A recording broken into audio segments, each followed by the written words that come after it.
Mission অভয়া হাওড়া জেলা হাসপাতালে সুপারের কাছে স্মারকলিপি। হাওড়া জেলা হাসপাতালের দুরবস্থা নিয়ে সরব হল হাওড়া মহিলা কংগ্রেস। আজ দুপুরে পশ্চিমবঙ্গ প্রদেশ মহিলা কংগ্রেসের ইনচার্জ শ্রাবন্তী সিং হাওড়া জেলা পরিষদের সামনে থেকে মিছিল করে হাওড়া জেলা হাসপাতালে আসে। বিনামূল্যে অ্যাম্বুলেন্স পরিষেবা, হাসপাতালের ভিতরে অবৈধভাবে টোটোর দাপাদাপি, কার্ডিওলজি এবং এমআরআই চালুসহ বেশ কয়েক দফা দাবি নিয়ে হাসপাতালের সুপারের কাছে একটি স্মারকলিপি জমা দেন।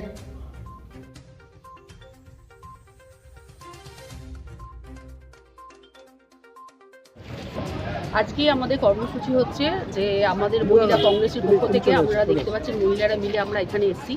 এই আমাদের পেছনে দেখুন ন্যায্য মূল্যে যে ওষুধের দোকানটা, সেই ওষুধের দোকানটা বন্ধ হয়ে আছে দীর্ঘদিন ধরে।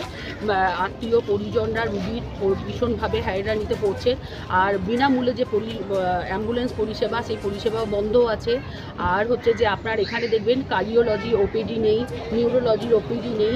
অতএব এইগুলোর জন্য আমরা এই ডেপুটেশনটা এখানে দিতে এলাম, যাতে এইগুলো এখানে পরিষেবাগুলো চালু হোক।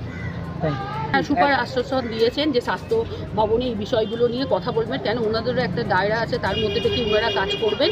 কিন্তু উনি আশ্বস্ত দিয়েছেন এই ব্যাপারটা আলোচনা সাপেক্ষে যাবে। হাওড়া থেকে মণিশঙ্কর বিশ্বাসের রিপোর্ট, রূপসী বাংলা মিডিয়া।